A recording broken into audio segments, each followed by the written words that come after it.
Olá, pessoal, tudo bem com vocês? Vamos dar sequência aqui ao nosso curso de contratos. Nós estamos analisando o assunto referente à revisão judicial dos contratos. Nesse vídeo, nós vamos continuar trabalhando com os requisitos previstos pela lei para que a revisão contratual seja possível. Então, esse vídeo é uma continuação do anterior, tá? É a parte 2, por assim dizer. Lembrando que não é todo tipo de contrato que eu posso rever, tá? Eu espero que isso já esteja claro neste ponto do nosso curso. Então, não é todo contrato que eu posso rever. A partir de agora, a gente vai trabalhar com um requisito que é o coração do tema, né? Eu vou iniciar aqui o compartilhamento. Perceba, o quinto requisito previsto pelo Código Civil, e aqui friso, né, que nós estamos estudando o regime jurídico da revisão contratual no Código Civil. Portanto, são requisitos aí previstos pelo Código Civil. O quinto requisito é esse: motivo imprevisível ou acontecimento imprevisível e extraordinário. Eu começo destacando que, sem sombra de dúvidas, esse é o requisito mais difícil de se preencher, né, do ponto de vista prático, para que eu consiga obter a revisão de um contrato. Então, sem sombra de dúvidas, quando eu ingresso no Poder Judiciário com uma ação pleiteando a revisão de um contrato, esse requisito é a grande dor de cabeça, né? Preencher esse requisito é tarefa hercúlea. Por quê? Porque a jurisprudência brasileira considera pouquíssimos eventos como imprevisíveis. Infelizmente, a nossa jurisprudência, né, ela considera quase tudo como sendo previsível. Então fica até difícil da gente dar exemplos, né, de fatos, de motivos imprevisíveis, porque quase tudo é previsível aos olhos da jurisprudência. Eu coloquei aqui alguns exemplos de motivos, de fatos, que não são considerados pela jurisprudência como imprevisíveis. Cito: aumento do dólar, a jurisprudência diz que não é imprevisível. Desemprego não é imprevisível. Inflação, né? A escala inflacionária também não é imprevisível aos olhos da jurisprudência. Então é muito difícil a gente preencher esse requisito aqui, porque quase tudo a jurisprudência diz que é previsível. Então, às vezes, eu posso ter um contrato que preenche os outros 4 requisitos que nós já estudamos, né? O tipo de contrato permite a revisão, mas o problema está aqui. Eu não consigo demonstrar essa imprevisibilidade que é exigida pelo Código Civil, mas o Código fala, tem que ter motivo imprevisível. Não fala o que vem a ser. Né? E nem existe uma lista na lei de motivos que são considerados imprevisíveis. Então, essa análise acaba ficando mesmo a cargo da jurisprudência. E o problema é que a jurisprudência brasileira, na sua grande maioria, considera pouquíssimos eventos como imprevisíveis, tá? E aí, qual é o problema? Né? Por que esse fator existe? Por que essa dificuldade existe? Porque quando a jurisprudência vai analisar a questão relativa à imprevisibilidade, ela usa como parâmetro o quê? O mercado. Ela utiliza o mercado como parâmetro, ou seja, o meio que envolve o contrato, e não a parte contratante. Então, até por esses exemplos que eu dei aqui, de fatos que não são considerados imprevisíveis, você repara que eles, no geral, eles estão relacionados ao quê? Ao mercado. Porque a jurisprudência, os olhos da jurisprudência estão voltados para o mercado e não para a pessoa do contratante, não para a parte contratante. Aí é que está o X da questão. Por isso que poucos eventos são considerados imprevisíveis. O ideal seria que a jurisprudência fizesse o quê? Mudasse o parâmetro, né? Então, a doutrina sugere o quê?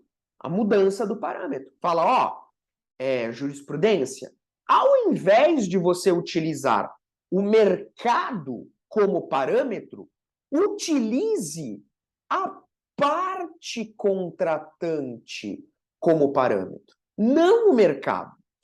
Tanto é que nessas jornadas de direito civil, que a gente tem falado muito aqui no curso, um enunciado aprovado foi o enunciado número 17 da primeira jornada, que fala: a interpretação da expressão motivos imprevisíveis, constante do artigo 317 do Código Civil, deve abarcar tanto causas de desproporção não previsíveis, como também causas previsíveis, mas de resultado imprevisíveis.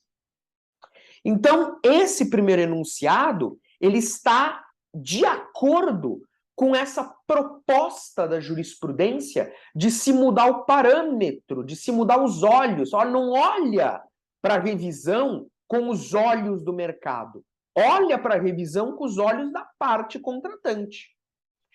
No mesmo sentido, nós tivemos o enunciado 175 da terceira jornada de direito civil, que fala: a menção à imprevisibilidade e à extraordinariedade, incertas no artigo 478 do Código Civil, deve ser interpretada não somente em relação ao fato que gere o desequilíbrio, mas também em relação às consequências que ele produz. Então, esses dois enunciados, eles vão no mesmo sentido, que é essa sugestão da doutrina em mudar os olhos, mudar o parâmetro da jurisprudência quando da análise da imprevisibilidade, da extraordinariedade.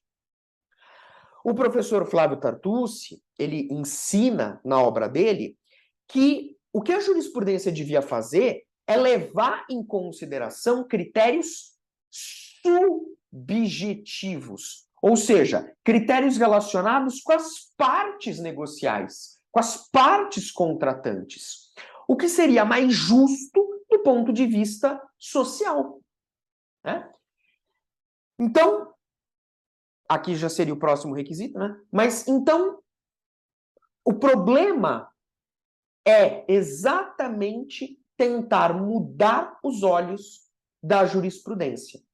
O que, infelizmente, ainda não aconteceu, né? Revisão judicial de contratos é algo difícil no Brasil, tá? E se um dia te perguntarem por que é tão difícil de se rever contratos no Brasil, a resposta é essa, né? O problema está no parâmetro que a jurisprudência utiliza, na régua, por assim dizer, que a jurisprudência utiliza para determinar se um fato é imprevisível ou não. Tá bom?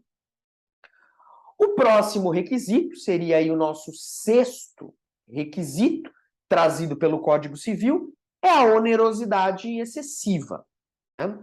E aí você tem que se lembrar do sinalagma obrigacional, que a gente conversou um pouquinho, né? Que seria o quê? O equilíbrio, né, entre as partes. Então, quando eu tenho contratos sinalagmáticos, contratos bilaterais, onde eu tenho direitos e deveres para ambas as partes, esses direitos e deveres, eles precisam ser proporcionais. Tem que ter um equilíbrio né? A balança tem que estar equilibrada. A onerosidade excessiva consiste na quebra desse sinalagma, ou seja, no desequilíbrio da relação contratual. Então, nós teríamos uma situação desfavorável a uma das partes, né? E geralmente a parte mais fraca, né? Tem até aquele ditado popular que a corda sempre arrebenta para o lado mais fraco, né? Isso é verdade.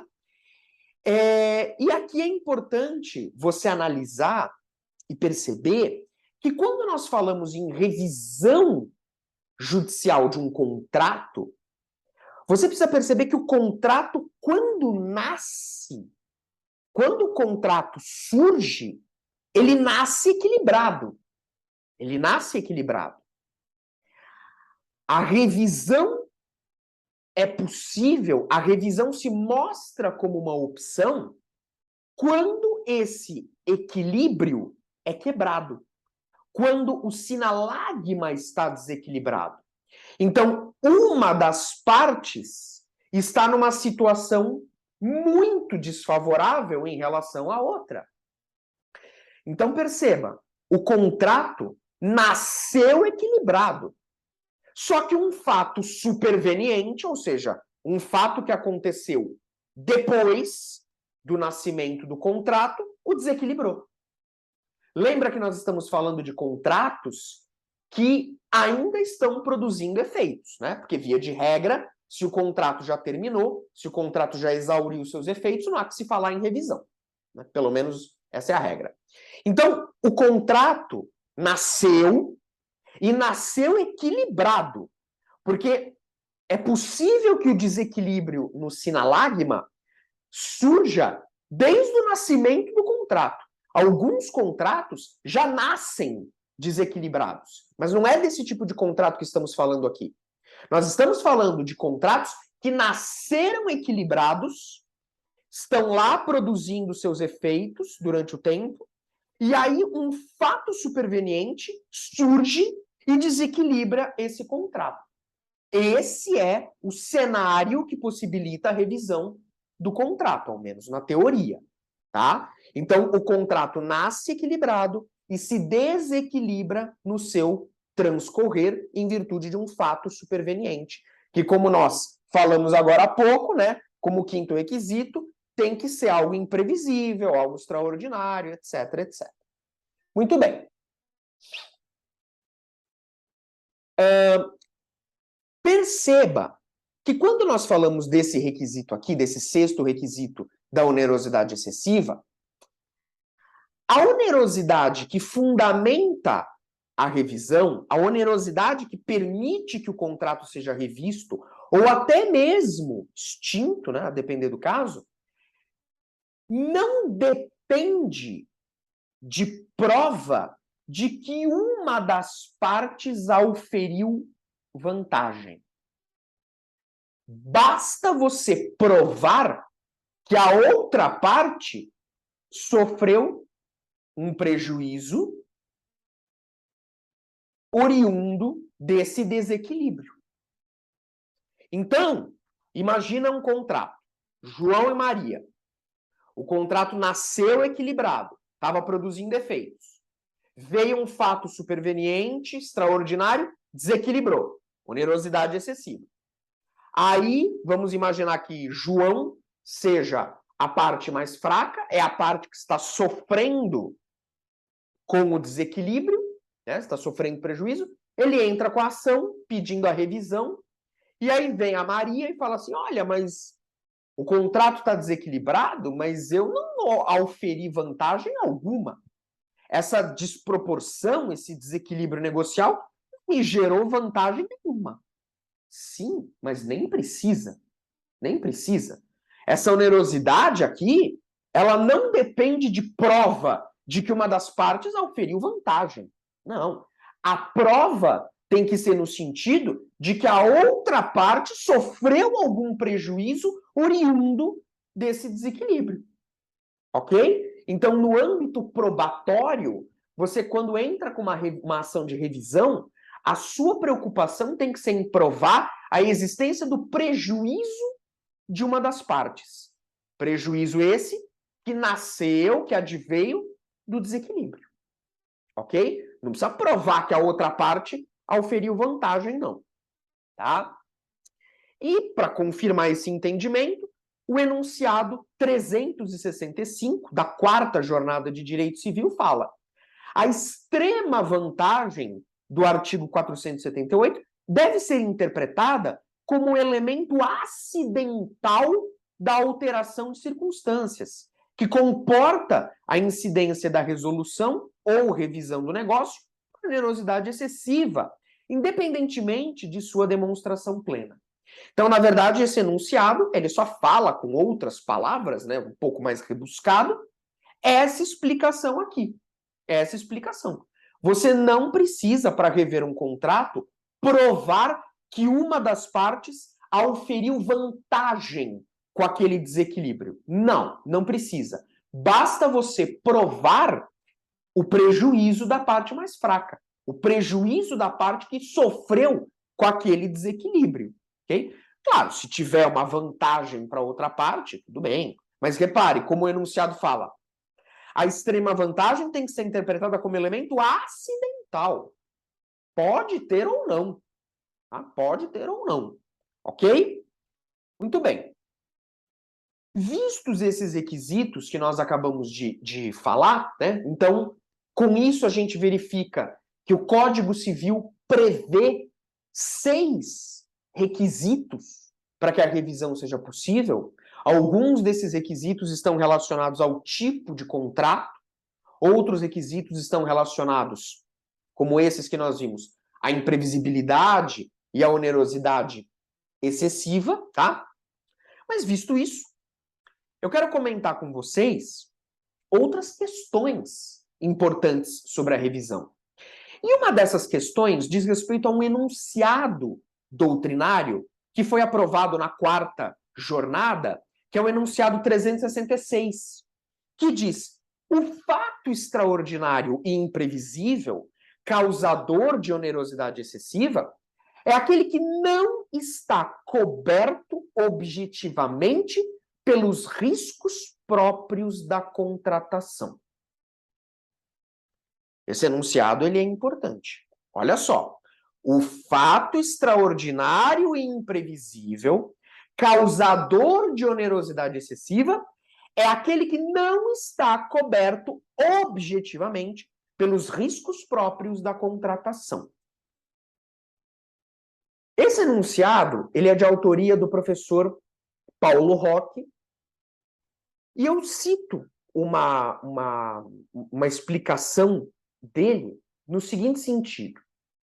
Ele entende que o regime da onerosidade excessiva superveniente não pode ser acionado diante de uma simples oscilação econômica, para mais ou para menos, do valor da prestação.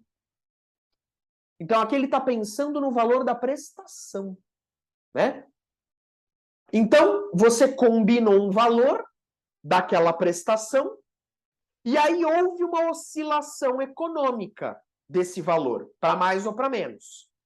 Ele fala que não cabe, em última análise, rever o contrato em virtude de onerosidade excessiva superveniente se houve uma simples oscilação econômica do valor da prestação. Porque essa oscilação encontra-se coberta pelos riscos próprios da contratação, compreendida pelos riscos próprios do contrato. Então, fazendo, né, uma brincadeira, faz parte do negócio, né? Essas oscilações econômicas fazem parte do negócio. Então, não dá para você rever um contrato alegando onerosidade excessiva por causa de uma simples oscilação econômica para mais ou para menos do valor da prestação. Essa é a posição do professor Paulo Roque, posição essa que ele expressou através deste enunciado que nós acabamos de ler, o 366 da quarta jornada. Ocorre que o professor Tartucci discorda desse enunciado, né? Porque esses enunciados, eles geralmente mostram a posição da doutrina majoritária, mas não necessariamente, né, esses enunciados expressam posicionamento unânime da doutrina. Não. E o professor Tartucci discorda, e ele pondera, olha, às vezes, uma pequena oscilação de preço, por menor que seja, pode sim trazer onerosidade excessiva extrema, a depender do caso. Sobretudo se imaginarmos famílias de baixa renda. O doutrinador entende que o melhor a se fazer é uma análise casuística, uma análise caso a caso, acerca do teor do enunciado. Não dá para generalizar. Então, aqui, o que o Tartucci fala? Ó, vamos analisar, caso a caso, a situação da parte. Às vezes, uma pequena oscilação de R$100, que para muitas pessoas não é nada, para outras tem um impacto Perdão, pessoal. Para outras tem um impacto gigantesco. Né? Se você pensa numa família com grana, R$100, R$100, para mais, para menos, não pega nada. Mas para famílias de baixa renda, às vezes R$100 tem um impacto financeiro muito grande. Pode comprometer o orçamento daquela família, o mercado, as compras do mês, por exemplo, né? Então não dá para generalizar, tem que fazer uma análise caso a caso, tá? Uma outra questão, pessoal, mas aqui eu vou deixar para falar no próximo vídeo, porque esse aqui já ficou muito longo, é referente a um outro requisito, mas esse requisito que nós vamos falar no próximo vídeo não é um requisito previsto pela lei, mas sim um requisito adicional que foi criado pela jurisprudência, tá? Para que a revisão seja possível. Mas sobre esse requisito eu vou deixar para falar no próximo vídeo, tá bom?